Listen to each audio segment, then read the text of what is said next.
अज्ञानतिमिरान्धस्य ज्ञानाञ्जनशलाकया चक्षुरुन्मिलितं येन तस्मै श्रीगुरवे नमः।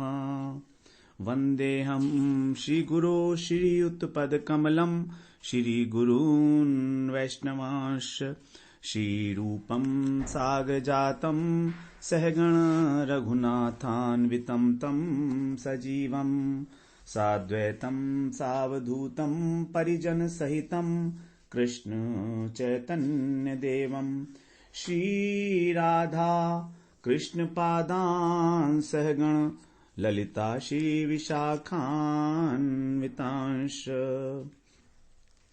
यत्पादपद्मनखचन्द्रमणिच्छटाया विस्फूर्जितं किमपि गोपवधूष्वदर्शी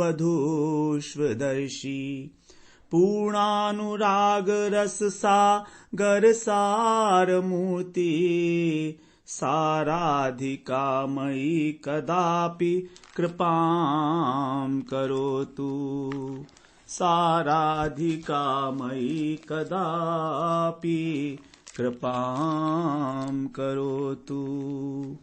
हरे कृष्णा। सर्वप्रथम मैं अपने गुरुपाद पद ओम विष्णुपाद अष्टोत्तर शत श्री श्रीमद् भक्ति वेदांत माधव गोस्वामी महाराज के चरण कमलों में अनंत कोटि दंडवत प्रणाम ज्ञापन करता हूं। आज से हम श्री प्रेम भक्ति चंद्रिका का पाठ करेंगे। उसमें जैसा आपको बताया श्रीपाद नरोत्तम दास ठाकुर महाशय जी के द्वारा यह रचित ग्रंथ है। बड़ा गौड़ीय साहित्य में बड़ा मूल्यवान ग्रंथ बताया गया है ब्रज भाव की प्राप्ति के लिए कि किस प्रकार से हमें हमारा स्वरूप ज्ञात हो, हम किस प्रकार से भगवान की सेवा में संलग्न हो सकते हैं। उसके विषय में बड़े सरल और सारगर्भित प्यारों के माध्यम से नरोत्तम दास ठाकुर जी ने यहां पर संयोजित किया है। केवल 120 प्यार हैं, इसमें कुछ ज्यादा नहीं है। और इसको इंग्लिश में बोलते हैं हम लोग moon rays of loving devotion, Prema Bhakti Chandrika, loving devotion and these are the moon rays of loving devotion.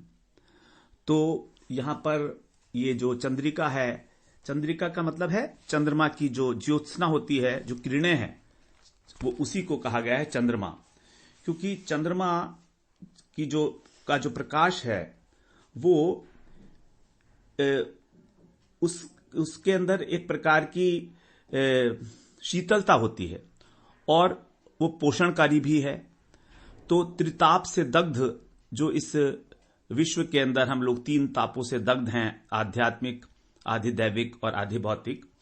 तो इस प्रकार की जो त्रिताप ज्वाला है, इसका कारण है कि हम कृष्ण से बहिर्मुख हैं, कृष्ण से विमुख हो चुके हैं और माया के सम्मुख हैं, संसार के सम्मुख हैं। तो इसलिए माया ने हमको जो है अपने चंगुल में लेकर और संसार में आसक्त कर दिया है। कारण क्या है? कृष्ण से विमुखता। हमें अपने स्वरूप का ज्ञान नहीं है कि हम कौन हैं। माया ने हमें यह भुला दिया कि हम कौन हैं। वास्तविक स्वरूप क्या है हमारा? जो माया का सब 3 गुण हैं, रजोगुण, सत्वगुण और तमोगुण, इसके कारण हम लोग भ्रांत हैं कि हमारे जीवन का उद्देश्य क्या है। हम इस संसार पे आके और संसार को ही अपने जीवन का उद्देश्य बनाए बैठे हैं कि किसी प्रकार से हम अपने शरीर को अधिक से अधिक सुविधा देकर इंद्रिय तर्पण के माध्यम से और सुख का अनुभव कर लें, बस यही जीवन है। तो वास्तव में ये जीवन तो नहीं है। एक बहुत गहराई में सबके हृदय के अंदर एक दुख है कि क्या यही सब कुछ है मेरे जीवन का अर्थ? क्या इसके अतिरिक्त और कोई जीवन नहीं है? तो हम सब के लिए जो एक प्रकार से अज्ञान में भ्रमित हैं, ये चंद्रमा की भांति, चंद्रमा की जो ज्योत्सना है, किरणें हैं, उसकी भांति हमको यथार्थ जो हमारा भक्ति मार्ग है उस पर हमें प्रशस्त करती है। हमारे स्वरूप का ज्ञान कराकर हमें साक्षात भगवान के सेवा में नियुक्त करने की इसके अंदर सामर्थ्य है, इस प्रेम भक्ति चंद्रिका में। क्योंकि जो ठाकुर महाशय हैं, उन्होंने अपनी जो अनुभूति है भजन की, वो अपनी वाणी के अंदर यहां पर बहुत रहस्यपूर्ण तरीके से और जो अत्यंत जटिल तत्व हैं, सिद्धांत हैं, गौड़ीय सिद्धांत हैं, उनको अल्प और संक्षिप्त वाक्यों में ही संग्रहित करके और इस ग्रंथ को एक परम मूल्यवान, महामूल्यवान और सारभूत जो उपदेश हैं, जो एसेंस है सभी उपदेशों का, उसके रूप में इसको प्रतिष्ठित किया है। वास्तव में यदि देखा जाए तो उनके भजन की जो अनुभूति का जो अनुभव है उनका, उस अनुभव को उन्होंने इसमें उड़ेला है इन प्यारों के माध्यम से। और जब हमें किसी संत का वास्तविक अनुभव का ज्ञान होता है, जब वो अनुभव करके और कोई बात को कहते हैं, तो वो हमारे हृदय को वास्तव में बहुत गहराई तक स्पर्श करती है। तो हमें इस ग्रंथ को जो है आत्मसात करना है, इसका अध्ययन करना है। इसके लिए दो बातें आवश्यक हैं। एक तो हमें साधु संग, जो महत् पुरुष हैं, हमें केवल उनकी कृपा का ही आश्रय है। हम अपने आप से इसको समझ लेंगे, जान लेंगे, ऐसा कुछ नहीं, नॉट पॉसिबल। ठीक है, हम इसका अर्थ समझ सकते हैं, लेकिन इसके अंदर जो गहरे भाव हैं वो हमारे हृदय में आएंगे कि नहीं, अपने आप से नहीं आ सकते। वो महत् कृपा के बिना, साधु की कृपा के बिना, गुरु की कृपा के बिना वो जो शब्द हैं केवल शब्द ही रह जाएंगे। और दूसरी बात है हमारा अपने भजन का अनुभव। तो साथ साथ हमें भजन भी करना होगा।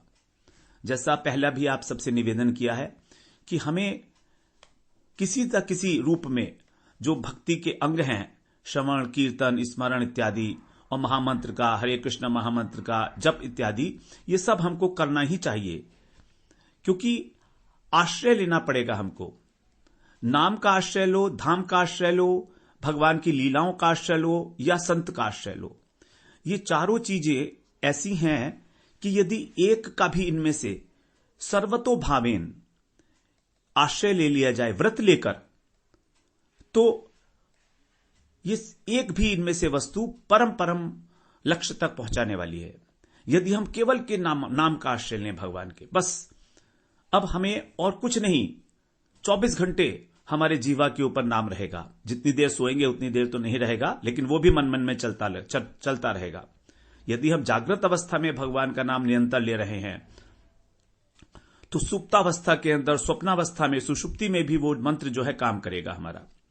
तो जब हम सोते समय और जागते समय एकदम, ये दोनों जो पॉइंट्स हैं बड़े इंपॉर्टेंट है लाइफ के। तो हम भगवान का स्मरण करते हुए, भगवान का नाम लेते लेते ही निद्रा की गोद में चले जाएं, तो इसका मतलब ये हुआ कि अब हमारा रात्रि को भी भजन हो रहा है। और जब हम सुबह उठे तो हमारे मुख में सबसे पहले भगवान का नाम आना चाहिए। अपने गुरुदेव को प्रणाम करेंगे, वैष्णवों को प्रणाम करेंगे, उसके बाद मंत्र का उच्चारण करेंगे, और तब हम लोग धरती के ऊपर प्रणाम करके उसको, और अपना जो पैर है उसके ऊपर रखेंगे, क्षमा मांगते हुए पृथ्वी से। इस प्रकार से हमारा रात्रि का भी भजन जो है वो सुरक्षित हो जाएगा। तो या तो हम नाम का ऐसा आश्रय ले लें कि हम नाम से छूटे ही ना कभी हमसे, अथवा धाम का आश्रय ले लें, वृंदावन का धाम, वृंदावन में अखंड वास, कभी भी वृंदावन छोड़ के नहीं जाना है, इस प्रकार का आश्रय, एक इस प्रकार का प्रतिज्ञा। अथवा लीलाओं का आश्रय, लीलाओं का मतलब भगवान का श्रवण, भगवान की जो लीलाएं हैं उनका श्रवण करना, उनका स्मरण करना निरंतर। अथवा एक संत का आश्रय ले लें। तो इन चारों में इतनी शक्ति है, बड़े बलवान आश्रय हैं ये चारों। तो इस प्रकार जब हम अपने भजन में और साधु की कृपा प्राप्त करते हैं, तभी हमको वास्तव में अनुभूति हो सकती है। तो यहां पर इस ग्रंथ के अंदर जो मूलभूत तत्व है वो है, उसको हम लोगों ने अपने समझ के लिए, अपने लिए ही 120 प्यार हैं इसमें, उनको हमने 10 भागों में, जो है 10 प्रकरणों में कह सकते हैं, विभाजित किया है। ये हमारी एक आदत है एक्चुअली, आप ये समझ लीजिए। हमने भगवत गीता का स्टडी किया था, वो भी प्रकरण वाइज किया था। भागवत का हम स्टडी करेंगे, अपने 18 मार्च से हम लोग भागवत शुरू करेंगे, तो वो भी हम लोग प्रकरण वाइज ही करेंगे, प्रत्येक प्रकरण का अलग अलग सब्जेक्ट मैटर के हिसाब से, विषय वस्तु के हिसाब से। तो यहां पर जो है इसमें 120 पदों को 10 प्रकरणों में हमने विभाजित किया है। सबसे पहला प्रकरण है हमारा गुरु महिमा, श्री गुरु महिमा। उसके अंदर हमारे 6 प्यार हैं। उसके बाद फिर वैष्णव महिमा है, उसमें 4 प्यार हैं। इस प्रकार से अलग अलग हैं। फिर आत्मनिवेदन प्रकरण है तीसरा प्रकरण है एकांतिक भक्ति, शुद्ध भक्ति। फिर है आत्मनिवेदन चौथा। उसके बाद 5वां है युगल भजन निष्ठा, राधा और कृष्ण युगल सरकार के अंदर हमारी निष्ठा किस प्रकार से दृढ़ हो सकती है। 6ठा प्रकरण जो है उसमें है रागानुगा भक्ति, रागानुगा भक्ति की क्या रीति है, क्या पद्धति है। उसके बाद 7वां प्रकरण है प्रेम भक्ति जागृत करने के लिए हमें किस प्रकार से मेडिटेट करना है, किस प्रकार से स्मरण करना है। तो स्मरण का जो प्रकार है यह सबसे बड़ा प्रकरण है हमारा प्रेम भक्ति जागृत करने के लिए। और इसके बाद है फिर शुद्ध भक्त के लक्षण हैं स्थायी प्रेम सेवा, भगवान की जो हमको प्रेममयी सेवा मिले उसकी वासना क्या हो हमारी, यहां पर बताया गया 9वें प्रकरण में। और फिर जो अंतिम प्यार हैं, 2 प्यार हैं, वो अंतिम उपदेश है उनका, अल्टीमेट जो उनका इंस्ट्रक्शंस हैं। तो इस प्रकार से ये टोटल 10 प्रकरण में हम लोगों ने विभाजित किया है। अब हम लोग क्योंकि जूम पर मीटिंग नहीं कर पा रहे हैं किसी कारणवश, जो आपसे पहले निवेदन किया कल हमने, तो हम लोग ये एक जब प्रकरण हमारा पूरा हो जाएगा तब उसके बाद फॉलोइंग सैटरडे अथवा संडे जैसा भी उचित होगा इवनिंग के समय में हम लोग एक जूम पर मीटिंग रख सकते हैं, जिसमें यदि आपकी कोई किसी प्रकार की जिज्ञासा है, कुछ संशय है, तो आप जो है हम लोग डिस्कस कर सकते हैं उसको आपस में। तो जितना मैं जानता हूं कोशिश करूंगा कि आपको उत्तर दे सकूं उसका। मैं बहुत बड़ा पंडित नहीं हूं किसी प्रकार से भी, तो जितना भी मैंने श्रवण किया है, जाना है अपने अनुभव के अनुसार, वो आपको मैं जिज्ञासा आपकी शांत करने का प्रयास कर सकता हूं। तो हम लोग फॉलोइंग सैटरडे अथवा संडे को उस प्रकरण के खत्म होने के बाद हम लोग एक मीटिंग रख सकते हैं, जूम पर मीटिंग रख सकते हैं। तो इस प्रकार से हम लोग 10 बार जो है इसमें मीटिंग में मिल भी सकते हैं, अपनी जिज्ञासा, अपने कुछ क्वेरीज अगर है मन में हमारे उसके लिए। तो सबसे पहला प्रकरण है हमारा श्री गुरु महिमा। कुछ प्यार हैं इसके अंदर, 6 प्यार है, केवल 6। अब ये जो प्यार हैं ये जब आप पढ़ेंगे इनमें से कुछ प्यार है और कुछ मंत्र भी है। ये नहीं है कि 120 प्यार ही प्यार हैं। जैसे स्टार्टिंग में ही जो पहला है वो मंत्र है, फिर दूसरा भी मंत्र है। इस प्रकार कुछ मंत्र हैं और कुछ प्यार हैं संस्कृत के मंत्र। तो श्लोक जो है संस्कृत के इस प्रकार से है ये। तो हम लोग इसमें अब प्रवेश करते हैं कि किस प्रकार से ये जो भक्ति प्रेम भक्ति चंद्रिका है, इसमें पहला जो हमारा श्लोक आरंभ होता है, श्लोक है ये, उसमें कह रहे हैं नरोत्तम दास ठाकुर जी, अज्ञान तिमिरांधस्य ज्ञानांजन शलाकया चक्षुरुन्मिलितं येन तस्मै श्री गुरुवे नमः। यहां गुरु जी की वंदना है। हम लोग भी अपने मंगलाचरण में इस श्लोक का जो है उच्चारण करते हैं। अज्ञान तिमिरांधस्य ज्ञानांजन शलाकया, बड़ा कॉमन श्लोक है, हम सब जानते हैं, इसका अर्थ भी जानते हैं। लेकिन यहां पर जो इसका अर्थ है वो थोड़ा सा हम लोग प्रयास करते हैं कि इसका वास्तविक अर्थ क्या है। तो कह रहे हैं कि मैं श्री गुरुदेव की वंदना करता हूं, तस्मयी, उन गुरुदेव की वंदना करता हूं, तस्मयी जिन्होंने अज्ञान तिमिरांधस्य, ज्ञानांजन, ज्ञान रूपी अंजन की शलाका से, शलाका होती है जिससे सुरमा लगाया जाता था पहले, एक छड़ी होती है गोल गोल सी, बहुत स्मूथ होती है वो, कि उसको आंखों में भी जो है थोड़ा सा लगाया जा सके, स्पर्श किया जा सके।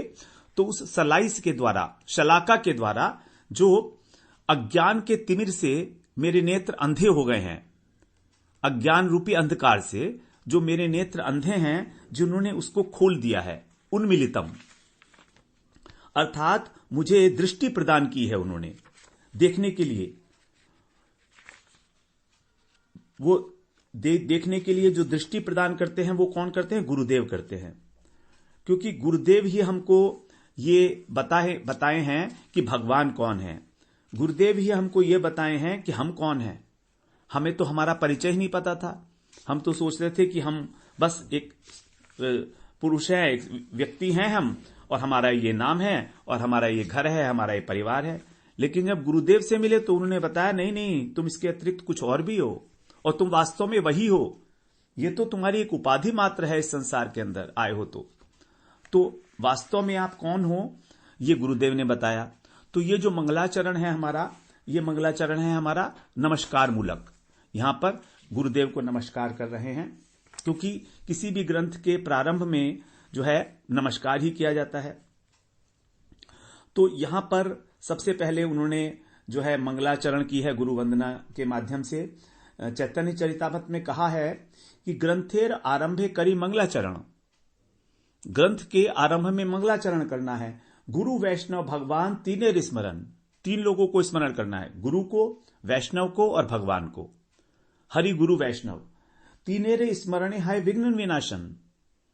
जब हम इन तीनों का स्मरण करते हैं तो हमारे सब प्रकार के विघ्न जो हैं वो विनाश हो जाता है। आगे कह रहे हैं अनायास से है निज वांछित पूरन, और अनायास ही हमारी जो इच्छा है वो पूरी हो जाती है इनके केवल स्मरण मात्र से मंगलाचरण है त्रिविध प्रकार, वस्तु निर्देश आशीर्वाद आर नमस्कार। तीन प्रकार के मंगलाचरण हैं, वस्तु निर्देश मूलक, आशीर्वाद मूलक और नमस्कार मूलक। तो यहां पर जो ठाकुर महाशय हैं वो बड़े दीनहीन होकर, प्रेम की मूर्ति बनकर, अपने को संसारिक मायाबद्ध मानव मानकर, जबकि वो निकुंज में राधा कृष्ण की सेवा के अंदर जो नियुक्त हैं वो चंपक मंजरी हैं वास्तव में, लेकिन अपने को साधारण एक मायाबद्ध संसारी जीव मानकर और गुरुदेव की करुणा को स्मरण कर रहे हैं और उनको भक्तिपूर्व नमस्कार कर रहे हैं गुरुदेव को। तो ये नमस्कार मूलक मंगलाचरण, जिसके अंदर उन्होंने प्रार्थना की है, प्रार्थना नहीं की, जिसके अंदर उन्होंने इस बात को स्वीकार किया है कि गुरुदेव ने ही मेरे जो अज्ञान के कारण चक्षु जो है मेरे अंधकार में मैं भटक रहा था, उन्होंने इसको खोला है। तो यहां पर जो अज्ञान का अर्थ है वो क्या है, तो बता रहे हैं यहां कि तिमिर का अर्थ है यहां पर कपट। तिमिर का अर्थ है कपट। यहां पर अज्ञान वो साधारण अज्ञान नहीं कह रहे कि मैं कौन हूं, भगवान कौन है, मेरा भगवान से क्या संबंध है, ये तो है ही है। लेकिन यहां पर विशेष रूप से जो कहा जा रहा है वो कह रहे हैं कि धर्म अर्थ काम और मोक्ष, जो हमारे चार पुरुषार्थ हैं, जिन्हें हम केवल इन चारों को ही हम अपने जीवन में जानते हैं, और चार को भी क्या, अधिकतर प्रायः लोग तीन को ही जानते हैं, धर्म अर्थ और काम। मोक्ष की बात तो कोई कोई सब करता है। तो धर्म अर्थ और काम, ये तीन चीजें ही हम जानते हैं। लेकिन यहां पर कह रहे हैं कि नहीं, ये जो चतुर्वर्ग है, ये धर्म अर्थ काम मोक्ष का, पुरुषार्थों का, यही जो है इनकी कामना होना ही अज्ञान है, और यही सबसे बड़ी कपटता है। तो चैतन्य चरितामृत में कहा गया है, अज्ञान तमेर नाम कहिए कहताओ, धर्म अर्थ काम वांछा आदि ए सब, तार मध्य मोक्ष वांछा कहतव प्रधान, जहां है ते कृष्ण भक्ति है अंतर्ध्यान। कितना स्पष्ट कह रहे हैं कि जो अज्ञान तमेर, जो अज्ञान रूपी अंधकार है, यही है कहतव, और ये जो धर्म अर्थ और काम की वांछा है इत्यादि, ये सब, इन सब के अंदर मोक्ष जो है वो सबसे प्रधान कहता है।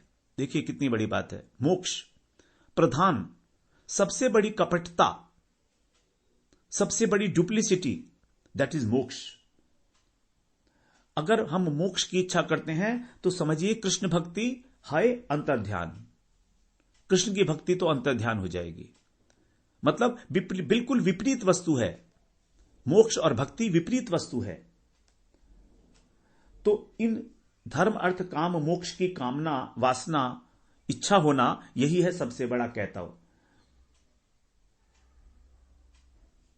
अब यहां पर किस लिए उन्होंने जो है इनकी धर्म अर्थ काम मोक्ष को हम लोग तो जीवन का परम पुरुषार्थी मानते हैं,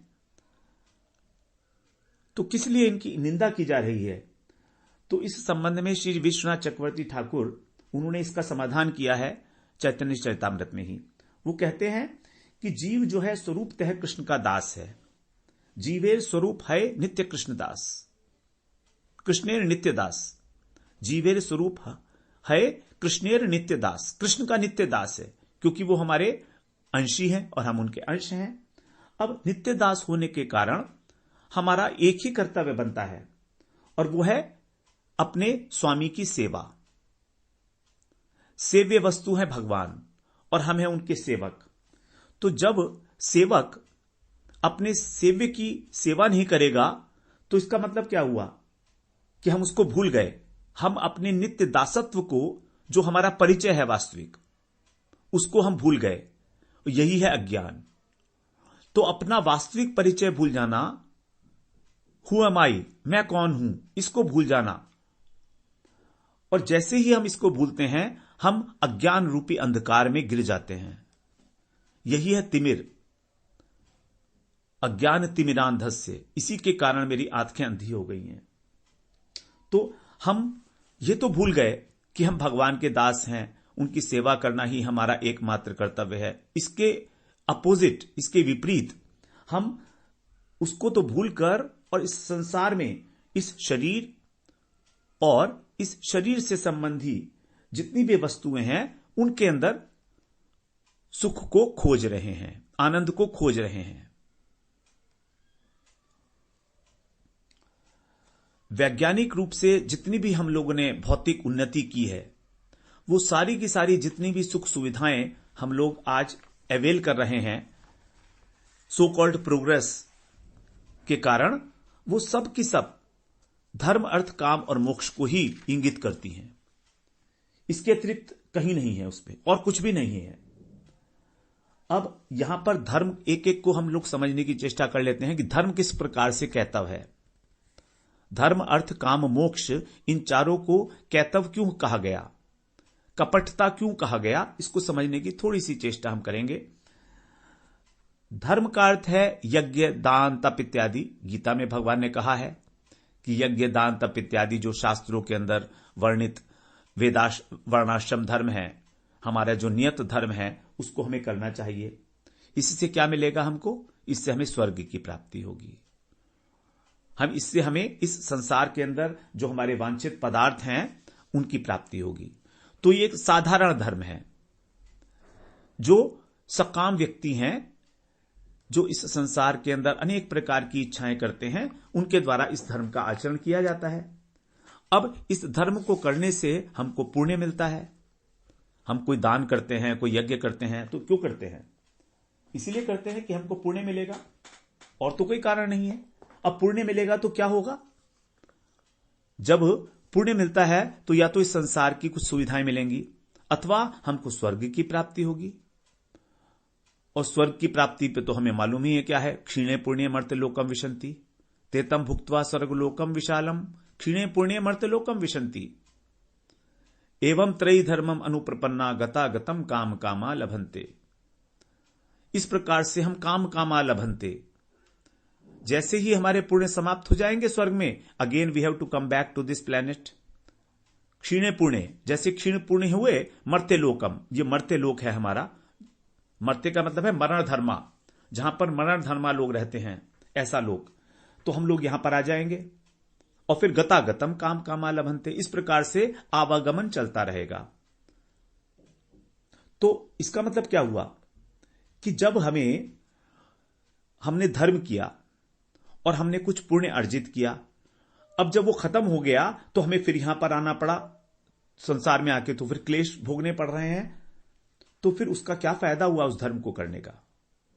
वो धर्म तो वास्तविक धर्म नहीं कहा जा सकता जो हमको दोबारा से इसी संसार के अंदर लाकर पटक दे। तो इसका मतलब यह हुआ कि क्योंकि हम अपने स्वरूप को नहीं जानते कि हम कौन हैं, क्योंकि हम भगवान की सेवा करना नहीं चाहते, क्योंकि हम माया के द्वारा आकर्षित कर लिए गए हैं, भ्रम में डाल दिए गए हैं, तो इसीलिए माया ही हमको स्वर्ग इत्यादि का भोग करा के और दंड देती है। अथवा इस संसार का भोग करा के दंड देती है। जब हम बहुत सुख सुविधाएं में होते हैं इस संसार में, तो हम ऐसा सोचते हैं कि हम बड़े भाग्यशाली हैं। हमारे पास देखो तो कितनी सुख सुविधाएं हैं, हम आराम से जीवन यापन कर रहे हैं, हमारा परिवार अच्छा है, हमारे पास कितना पैसा है, कितना सुख है हमारे जीवन में, कोई कष्ट है ही नहीं, ऐसा हम सोचते हैं। तो ये जो सुख की अनुभूति हो रही है इस संसार में अथवा स्वर्ग में जाकर भी एक ही बात है, स्वर्ग में कुछ खास नहीं है। यहां के जितने सुख हैं उनको आप कर लीजिए 1000 गुना, लाख गुना कर लीजिए, बस वही सुख वहां पर अधिक परिमाण में मिलेगा और इससे ज्यादा नहीं। और वो भी तभी तक जब तक पुण्य साथ में है। जैसे पुण्यों का हमारा कैश खत्म हुआ, उसी तरह वहां से हमको फेंक दिया जाएगा, यहां पर पतन हो जाएगा हमारा। तो ये जो माया हमको दंड दे रही है, ये दंड किस बात का है? हमारे अंदर एक दोष है, और हम दोष क्या है कि हम कृष्ण से विमुख हो गए हैं, हम अपने स्वरूप को भूले हुए हैं, कृष्ण की सेवा नहीं करना चाहते हैं। कृष्ण विमुखता ही एक सबसे बड़ा दोष है, जिसके लिए माया हमको दंड दे रही है। और दंड इसलिए दे रही है कि बच्चा अब तो सुधरो, मैं तुम्हें इतना दंड दे रही हूं, अब तो सुधरो। तो माया हमको चाहे इस संसार में भौतिक उपलब्धि कराए, अथवा स्वर्ग ले जाए, अथवा यहां पर ही इस संसार में हमको रोग इत्यादि देकर और एक्सीडेंट करा के दंड दे, कोई भी तरीका माया हमारे साथ अपना सकती है, depending on the past karmas which we have done. उसी प्रकार का भोग जो हमें भोगना है, तो वो दंड देके और माया हमको यहां पर घुमाती रहती है। ये माया की एक स्पेशलिटी है, ये एक कौशल है उसका, वेरी यूनिक कौशल, एक अनोखी दंड देने की अनोखी प्रक्रिया, दंड देने की अनोखी प्रक्रिया कि व्यक्ति को सुख दे दो। ये दंड का एक अनोखा प्रकार है। तो कहा गया है चैतन्य चरितामृत में, कृष्ण भूली से जीव अनादि बहिर्मुख, अतएव माया तारे दे संसार दुख। जब हम कृष्ण को भूले तो हम बहिर्मुख हो गए, मतलब संसार की ओर उन्मुख हो गए, और अतएव माया तारे, उस व्यक्ति को माया जो है देती है संसार दुख। अब कहती है आगे, कभू स्वर्गे उठाए कभू नरके डुबाए, दंड्य जने राजा जेनो नदी ते चुबाए। कभी तो उसको स्वर्ग ले जाती है माया, और कभी उसको नरक में डुबा देती है। जिस प्रकार की एक राजा एक कैदी को, एक अपराधी को नदी के अंदर डुबोकर दंड देता है, नदी के अंदर। तो जैसे पूर्व काल में क्या होता था कि जिन लोगों को दंड दिया जाता था, राजदंड दिया जाता था, तो उसमें इस प्रकार की रीति थी कि राजा लोग उस व्यक्ति को एक लंबे बांस के सिरे से बांध के और नदी में डुबाए रखते थे, नदी में डुबा देते थे उसको। एक बांस होता था हैवी, उसके कोने पे उसको बांध दिया और उसको डुबो दिया। दूसरी तरफ से बड़े पहलवान लोगों ने उसे पकड़ रखा है, उनका वजन उससे ज्यादा होना चाहिए, वरना वो भी नहीं पकड़ पाएंगे उसे। अब जब उसके प्राण निकलने वाले होते थे तो वो उसको ऊपर उठा लेते थे। अब जो ऊपर उठाते थे तो वो सोचता था, आहा बच गया, कितना सुख है, देखो, उसको बड़ा सुख महसूस होता था। अब जैसे ही वो ऊपर आता था, थोड़ी देर के लिए सुख का अनुभव करता था, थोड़ी देर में उसको फिर नदी के अंदर डाल देते थे। तो उसको जो उसका सुख था ऊपर आने का, यही उसके दुख का कारण बन जाता था। अगले दुख का कारण वो सुख बन गया। तो इस प्रकार उसको बार बार कभी डुबोते थे, कभी उठाते थे। इसी प्रकार से बिल्कुल माया हमको, कृष्ण विस्मृत जो जीव है उसको, अनादि बहिर्मुख, जो अविद्या के कारण उसको कभी तो स्वर्ग ले जाती है, वहां पर भोग कराती है, बड़े बड़े विशाल भोग, बड़ा विशाल वहां पर भोग सामग्री अवेलेबल है प्रचुर मात्रा में। ते तम भुक्त्वा स्वर्गलोकम विशालम, बहुत विशाल है स्वर्गलोक, वहां पर भोगों की प्रचुरता है, वहां पर भोग भोगने के सामर्थ्य की प्रचुरता है, कितना ही भोग भोगा जा सकता है, और बीमारी नहीं है, किसी प्रकार की वृद्धावस्था नहीं है। तो इस प्रकार से कभी तो स्वर्ग ले जाती है और कभी नरक में झोंक देती है। तो इस प्रकार से जो स्वर्ग और नरक है, तो नरक तो है ही अज्ञान, स्वर्ग भी जो है साधक के लिए, जो भक्ति में आगे बढ़ना चाहता है, उसके लिए ये घोर अज्ञान है। इसीलिए कहा गया कि धर्म भी एक प्रकार का कैतव है। ये माया का एक तरीका है कि हमको किस प्रकार से वो दंड दे रही है। अब आगे बताते हैं अर्थ। जो अर्थ है ये भी कैतव है। अर्थ का मतलब क्या होता है? अर्थ का मतलब होता है जिस वस्तु के द्वारा अपनी कोई इष्ट वस्तु को प्राप्त किया जा सके। हमारी इष्ट वस्तु क्या है? संसार के भोग, विषय वस्तु। तो हमारी जो ज्ञानेंद्रिय हैं, चक्षु, कर्ण, जिह्वा, नासिका और त्वचा, इन इंद्रियों के अनुरूप जो रूप, शब्द, रस, गंध, स्पर्श इत्यादि जो समूह है, विषय समूह, जड़ीय विषय समूह, ये अथवा जो हमारा संपदा है, हमारी जो धन है, हमारे पास वैभव है, मकान, दुकान, वाहन, ये सब परिवार, ये सब जितना भी है वैभव, ये सब अर्थ है। तो ये अर्थ हमको क्या कराता है? इस अर्थ से हम अपनी कामनाओं की पूर्ति करते हैं। हमारी जो भी इच्छा है वो अर्थ से पूरी होती है। तो कामनाएं क्या है हमारी? कि हम अपने इंद्रियों को सुखी रखें, हम अपनी इंद्रियों को अधिक से अधिक सुख प्रदान करें, जिसको हम लोग कहते हैं इंद्रिय तर्पण। तो स्वसुख वांछा, अपने इंद्रिय तर्पण की वांछा, बार बार अपनी इंद्रियों को जो है प्रसन्न करना।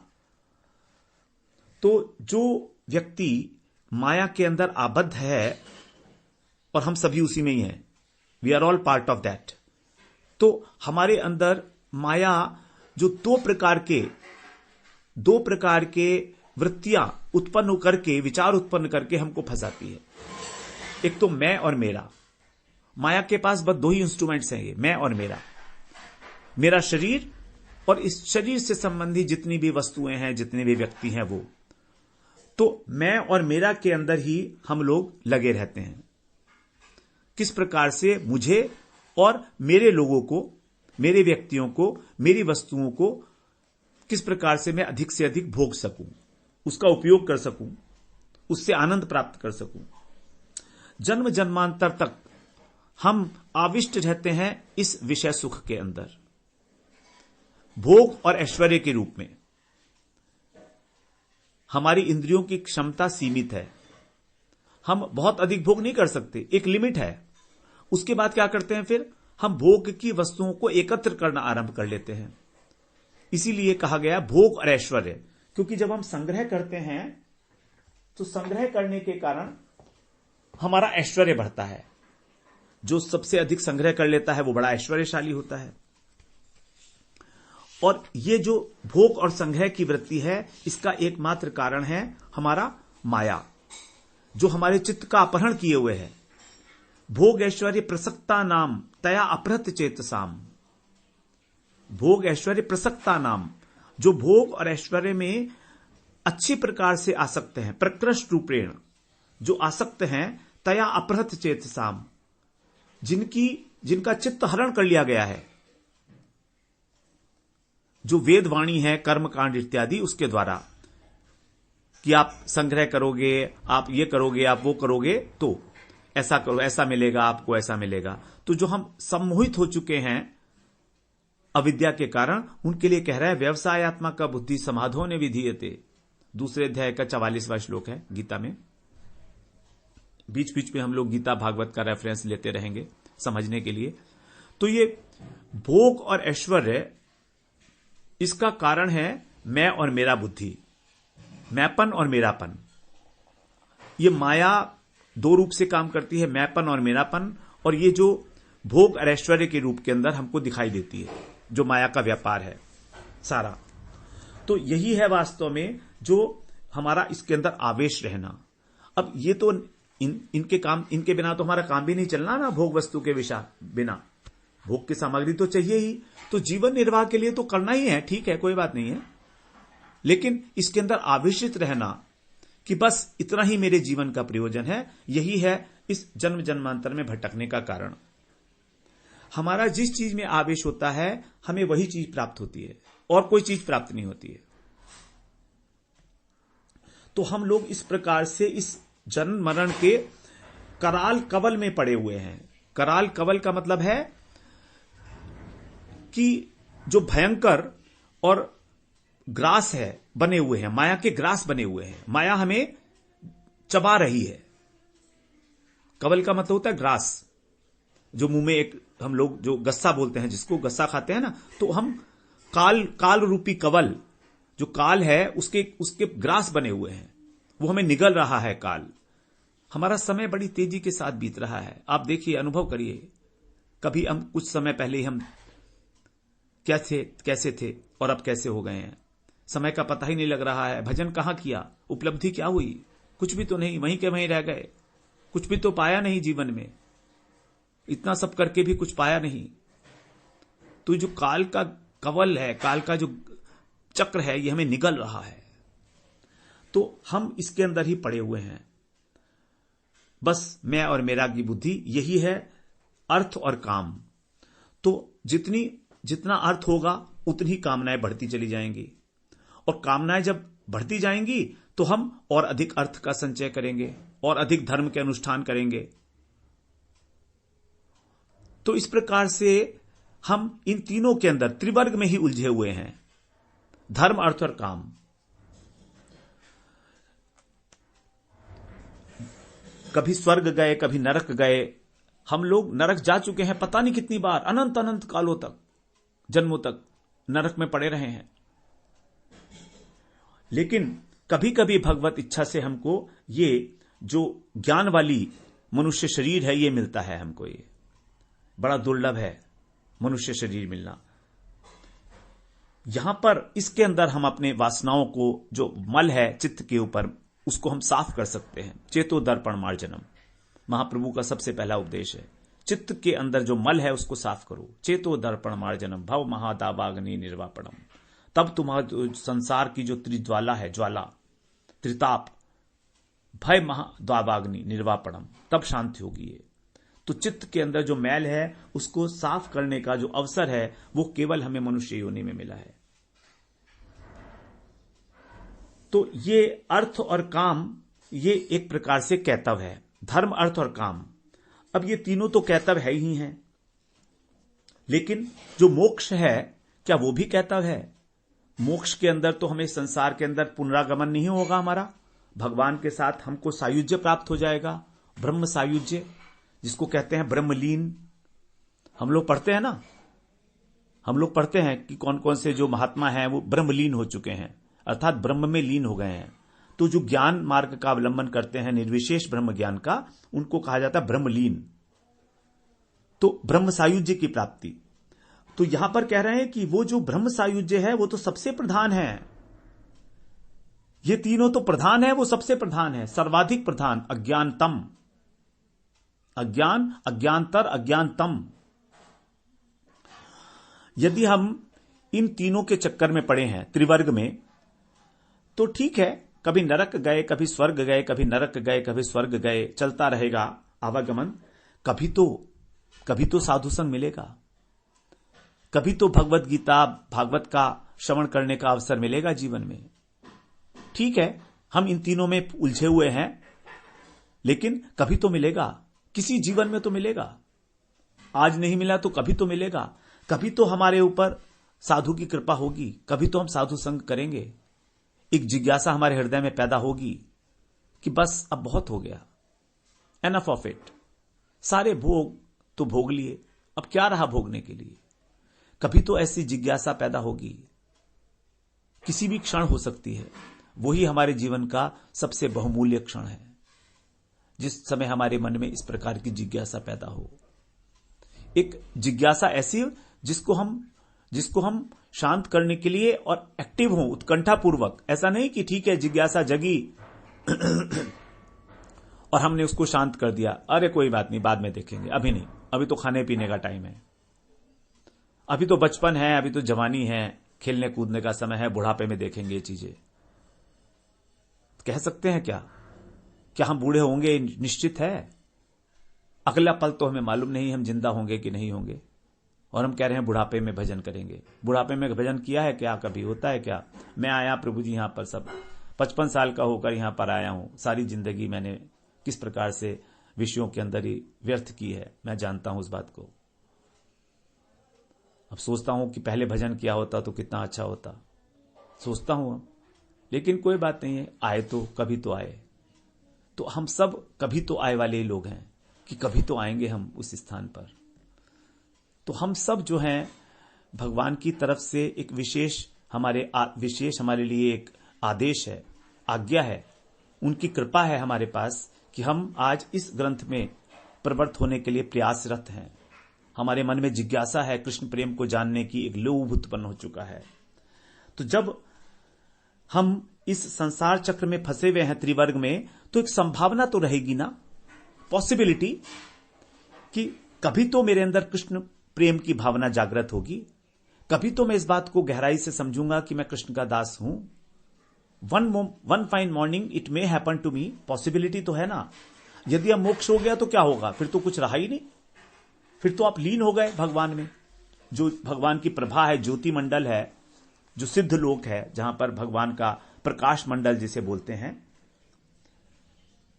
तो चरितामृत में कहा है, भ्रमिते भ्रमिते यदि साधु वैद्य पाए, भ्रमिते भ्रमिते यदि साधु वैद्य पाए, तार उपदेश मंत्रे पिशाची पालाए। यदि हम भ्रमण करते करते किसी साधु रूपी वैद्य को पा गए, वैद्य का मतलब जो हमारा इलाज करेगा, साधु ही वास्तव में हमारा जो डॉक्टर है, रियल डॉक्टर है, क्योंकि वो आत्मा का इलाज करता है। ये शरीर के इलाज करने वाले डॉक्टर तो ठीक है, शरीर के इलाज किए, फिर शरीर मिलेगा, फिर इलाज करेंगे, लेकिन आत्मा का इलाज यदि एक बार हो गया तो परमानेंट हो जाएगा, फिर उसके लिए हमें दोबारा से वो बीमारी नहीं लगेगी। तो कह रहे हैं, तार उपदेश मंत्रे, उसके उपदेश के द्वारा, उसके मंत्रों के द्वारा पिशाची पलाए, ये जो माया रूपी पिशाची हमें पकड़े है, ये भाग जाएगी। We will get rid of it. And फिर क्या होगा? कृष्ण भक्ति पाए तवे कृष्ण निकट जाए, फिर कृष्ण भक्ति को प्राप्त करके कृष्ण के निकट जाएंगे। So this is what is our target. हमें वो कृष्ण प्रेम मिले, कृष्ण भक्ति मिले, कि हम कृष्ण की सेवा कर सकें उनके पास जाकर। तो इस प्रकार से जो मोक्ष वासना है, भगवान में मर्ज होने की इच्छा, ये इससे तो इस प्रकार के जो मुमुक्षु व्यक्ति हैं, इनसे तो जो भक्त लोग हैं ना, जो महत पुरुष हैं, वे सब दूर रहते हैं इस प्रकार के विचारधारा से। उनमें कभी भी इस प्रकार का संग करने का मन नहीं होता, उन लोगों का बात करने का भी मन नहीं होता उनसे।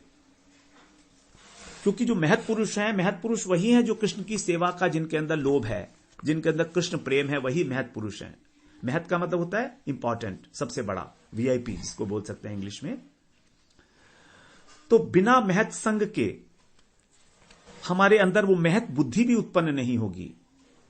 बिना महत संग के महत बुद्धि उत्पन्न नहीं होगी। कहां से होगी?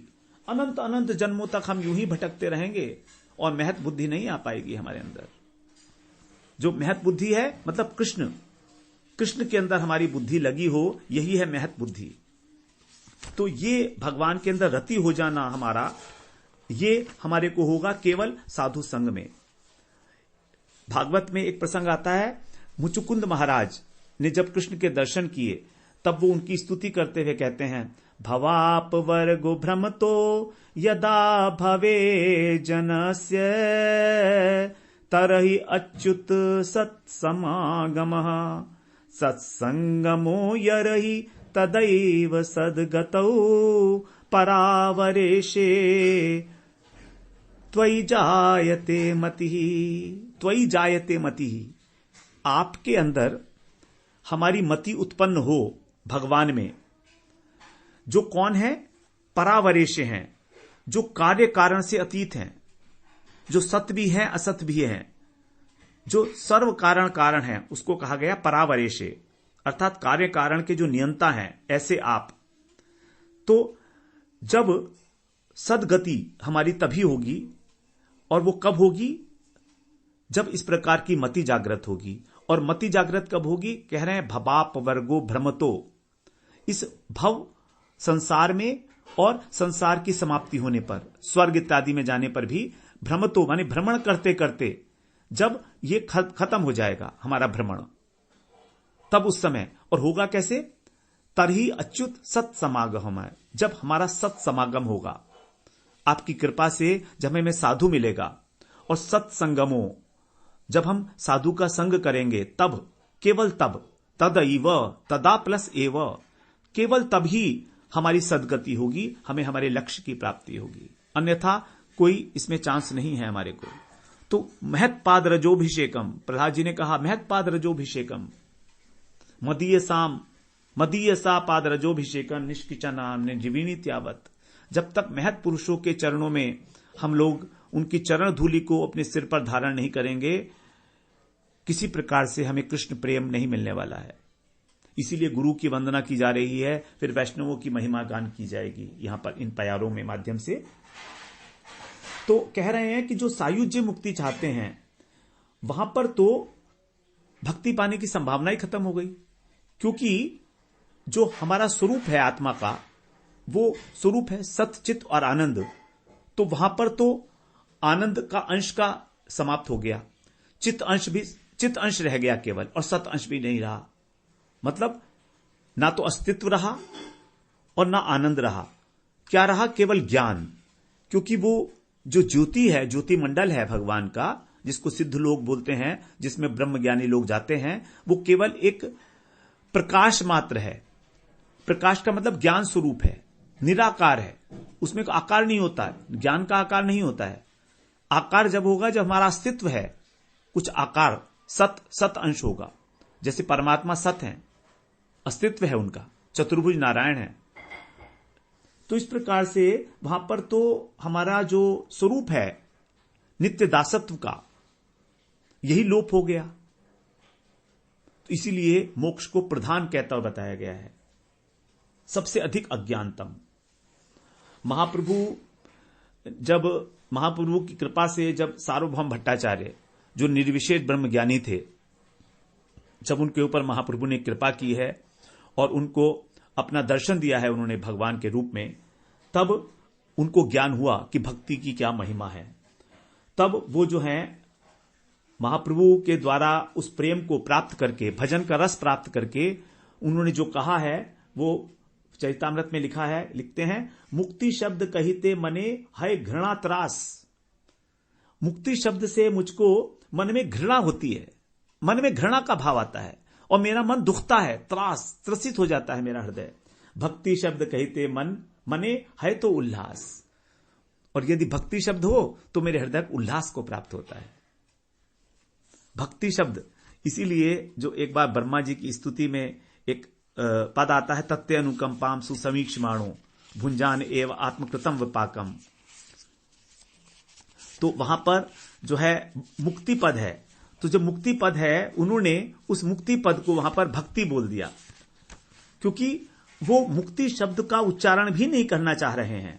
देखिए ना, जो पहले किसी समय में निर्विशेष ब्रह्मज्ञानी अद्वैतवादी थे, पढ़ाते थे, वे स्वयं जो है उस मुक्ति पद से इतना घृणा कर रहे हैं कि जब वो पद बताया, उन्होंने सुनाया, तो वहां पर मुक्ति शब्द के बदले उन्होंने और प्रयोग किया भक्ति शब्द। वो कहते हैं मुझे मुक्ति शब्द से घृणा हो गई है। इस प्रकार से उन्होंने कहा है। तो ये जो गुरुदेव हैं हमारे, यही वास्तव में जो ज्ञान रूपी अंजन है। ज्ञान रूपी अंजन क्या? कि भगवान की उपासना हमें उनके सेवक के रूप में करनी है, हमें उनमें लीन होकर भगवान की सेवा नहीं करनी है।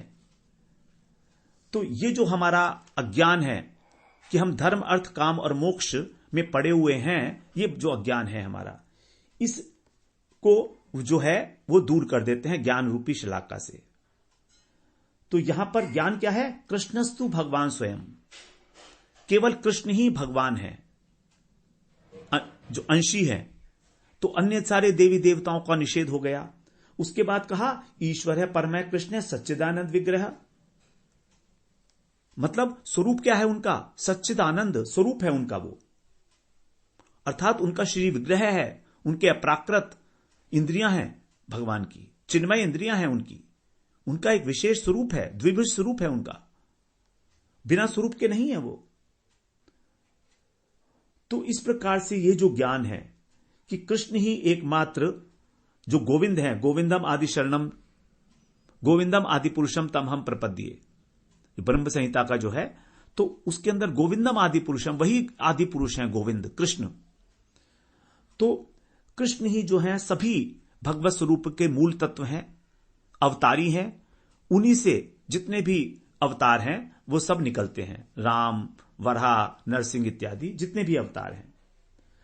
तो जो श्रीमद् भागवत में केवल इस शब्द को जब लिखा, इस मंत्र को जब लिखा उन्होंने, एते चांश कला पुंसः कृष्णस्तु भगवान स्वयं, व्यास जी ने, तब उनके मन को शांति मिली है कि हां, अब मैंने वास्तव में सबके साथ एक न्याय किया है, सभी लोगों के साथ। क्योंकि व्यास जी एक इस प्रकार का ग्रंथ चाहते थे कि सभी संसार के लोग जो हैं उससे वो कल्याण हो जाए। अब इतने सब कुछ वेद शास्त्र लिख के भी उनको शांति नहीं मिल रही थी। तब नारद जी ने कहा कि तुमने भगवान की महिमा का, भगवान के नाम का गान नहीं किया। तुमने ये भी नहीं कहा कि कृष्णस्तु भगवान स्वयं, कृष्ण ही एकमात्र अवतारी है, कहीं कहा ही नहीं। तुमने तो सभी भगवान, सभी जितने भी देवी देवता हैं उनको भगवान कह के प्रतिपादित किया है। वायु पुराण में वायु की महिमा गाई, शिव पुराण में शिव की, अग्नि पुराण में अग्नि की, सभी देवी देवताओं की महिमा गाई। लेकिन जो कृष्ण है उनकी महिमा तो तुमने गौण रूप पर गाई है, तो लेकिन गौण रूप से है कृष्ण का वर्णन और पुराणों में। लेकिन श्रीमद् भागवत के अंदर ही उन्होंने जो है जब ये कहा कृष्णस्तु भगवान स्वयं, और उसके बाद फिर 10वें स्कंध में कृष्ण की लीला विस्तृत रूप से बखान की, तभी उनको वास्तव में शांति मिली है। तो यही है सबसे बड़ी परिभाषा जो श्रीमद् भागवत पुराण ने हमें दी है। जो मौलिक तत्व है कृष्ण का, मौलिक तत्व जो है कृष्ण, उनकी जो परिभाषा दी गई है भागवत में कि कृष्णस्तु भगवान स्वयं, तो ये जो वर्ड है, ये जो वाक्य है, पूरी भागवत में एक बार ही आता है। इसीलिए इसको इस विशेष वाक्य को महावाक्य कहा जाता है, चक्रवर्ती की तरह। जितने भी अन्य शास्त्रों में वाक्य हैं उन सब वाक्यों के ऊपर ये एक चक्रवर्ती राजा की तरह जो है राज्य करता है, उनके मस्तक के ऊपर। क्या कि कृष्ण ही जो है स्वयं भगवत्ता का सार है। कृष्ण, केवल कृष्ण, उन्हीं के अंदर सभी प्रकार का ऐश्वर्य और सभी प्रकार का माधुर्य अपनी परिपूर्णता को प्राप्त हुआ है, पराकाष्ठा को प्राप्त हुआ है। वही कृष्ण जो है वो स्वयं, कृष्ण की जो भगवत्ता है वो है संवित वृत्ति का सार। कृष्ण भगवत्ता ज्ञान संवितेर सार, ब्रह्म ज्ञानादि सब तार परिवार। तो कृष्ण की जो भगवत्ता का ज्ञान है वही संवित वृत्ति का सार है। जो भगवान की स्वरूप शक्ति है, हम लोग श्रवण कराए हैं माया तत्व में 3 उसकी वृत्तियां होती हैं, संघनी वृत्ति, संवित वृत्ति और आह्लादनी वृत्ति। तो जो संवित का सार है, क्योंकि संवित के जो अधिष्ठात्र देवता हैं वो है कृष्ण, आह्लादनी की जो अधिष्ठात्र देवी हैं वो श्रीमती राधा रानी, और संघनी के जो अधिष्ठात्र हैं वो बलदेव प्रभु। तो संवित का जो सार है वो है स्वयं कृष्ण, यही है भगवत्ता। और बाकी जितने हैं ब्रह्म ज्ञान इत्यादि वो सब तार परिवार, उनके परिवार में आते हैं, गौण है। लेकिन मुख्य कौन है? कृष्ण, यही ज्ञान। इस प्रकार का ज्ञान जो है गुरुदेव हमारे हृदय के अंदर स्फुरित करते हैं और उसको प्रतिपादित करते हैं, स्थापित करते हैं, उसको पक्की तौर से स्थापित करते हैं कि कृष्ण ही एकमात्र सर्व आराध्य तत्व हैं। सर्व आराध्य, सबसे सर्वश्रेष्ठ उपास्य तत्व केवल कृष्ण है। वही मेरे नित्य प्रभु हैं और मैं उनका नित्य दास हूं। इस बात को जानकर ही हमारा संबंध ज्ञान जो है उदय होता है। हम लोग कल उपदेशामृत में निश्चय के विषय में श्रवण करेंगे। जो तीसरा श्लोक है उपदेशामृत का, उसमें निश्चय में उपदेशामृत के अंदर दशमूल चक्र का, दशमूल सिद्धांत का वर्णन है, दशमूल तत्व का, जो भक्ति विनोद ठाकुर ने बड़ा विस्तार से दिया है, दशमूल तत्व। तो जो दशमूल तत्व है उसके अंदर 10 सिद्धांत प्रतिपादित किए गए हैं। उसमें से पहला तो प्रमाण है और बाकी 9 प्रमेय हैं। उन 9 प्रमेयों में से पहली 7 जो है वो संबंध ज्ञान से संबंधित हैं। तो यदि आप संबंध ज्ञान के विषय में विशेष रूप से जानना चाहें तो आप यदि कल का वो एक प्रेजेंटेशन मॉर्निंग में 10:30 बजे से जो है उसे अटेंड करेंगे तो थोड़ा समझने में आसानी हो जाएगी आपको। संबंध ज्ञान क्या है, और फिर अभिधेय और प्रयोजन तत्व के विषय में भी है। तो कल हम लोग उसको कवर करने की चेष्टा करेंगे। संडे के दिन हमारा ये प्रोग्राम होता है। तो इस प्रकार से संबंध ज्ञान हो जाना कि मैं कृष्ण का दास हूं। फिर उसके बाद स्वाभाविक रूप से हमारे अंदर कृष्ण के प्रति जो है सेवा भावना उत्पन्न हो जाएगी। उनका भजन करने का जो विचार है वो हमारे मन में वासना उदय होगी। उसी को कहते हैं अभिधेय भक्ति। और प्रयोजन कृष्ण का प्रेम। तो पहले हमें जानना होगा कि हमारा कृष्ण से संबंध क्या है। अब संबंध जान लिया तो फिर हमें क्या मिलेगा उनसे। संबंध जान लिया तो हमें क्या मिलने वाला है, प्रयोजन क्या है, और उस प्रयोजन को प्राप्त करने के लिए अभिधेय अर्थात साधन क्या करना होगा। तो संबंध, अभिधेय और प्रयोजन, ये तीन ही तत्व हैं वास्तव में जो हमें जानने चाहिए और जो हमको गुरुदेव की कृपा से ही पता लगते हैं। केवल गुरुदेव ही जो भजन की पद्धति है वो हमारे हृदय के अंदर स्थापित करते हैं। तो इस प्रकार से हम लोगों ने यहां पर श्रवण किया गुरुदेव के विषय में। अब इस अगले श्लोक में जाने से पहले कल हम थोड़ा, कल नहीं, जैसे भी मौका लगेगा, समय मिलेगा, तो अब हम लोग वीक में 2 दिन भी कर सकते हैं, क्योंकि 1 घंटे का ऑडियो होगा तो आप उसको कभी भी सुन सकते हैं, कन्वीनियंस है। तो इसलिए वीक में 2 लेसन्स हम लोग जो हैं इसमें रखेंगे। और कल अगले लेसन के अंदर हम लोग जो हैं गुरु तत्व पर थोड़ी सी चर्चा कर लेंगे कि गुरु तत्व क्या है, क्योंकि गुरु तत्व को समझना भी मुश्किल है। और बात तो सच्ची यह है कि मैंने सबसे पहले गुरु तत्व को ही समझा। जब आया था तो गुरु तत्व को ही अच्छे प्रकार से, बहुत जितने भी उसके श्लोक थे उन सबको कंठस्थ किया, उनके अर्थ वगैरह समझने की चेष्टा की, उसका फिर जो भाव है उसको समझा। तभी उसके बाद ही फिर धीरे धीरे आगे जो है थोड़ी थोड़ी भक्ति में समझ में आने लगी बातें। तो मेरा ऐसा विचार है कि अगर हम गुरु तत्व को अच्छी प्रकार से समझ लें तब हमारा भक्ति में जो प्रवेश है वो बड़ा आसानी से हो जाएगा। स्मूथ है। ये थ्रेशोल्ड जो है वो गुरु तत्व है। तो एक हम अगर सीढ़ी चढ़ जाएं गुरु तत्व की, तो उसके बाद फिर जो है हमारा गुरु जी की कृपा से हमारा जो यात्रा है वो सुगम हो सकती है। तो हम लोग कल अगले लेसन में हम लोग गुरु तत्व के विषय में एक बार प्रकाश डाल के और फिर हम अगले श्लोक के अंदर हम लोग प्रवेश करेंगे, जो मंगलाचरण का वस्तु निर्देश और आशीर्वाद मूलक श्लोक है, उसको हम लोग दूसरे श्लोक में श्रवण करेंगे। तो अगले लेसन में हमारा गुरु तत्व रहेगा, फिर उसके बाद हम लोग दूसरे प्यार में प्रवेश करेंगे। वांछा कल्पतरुभ्यश्च कृपा सिंधुभ्येव च पतितानां पावनेभ्यो वैष्णवेभ्यो नमो नमः।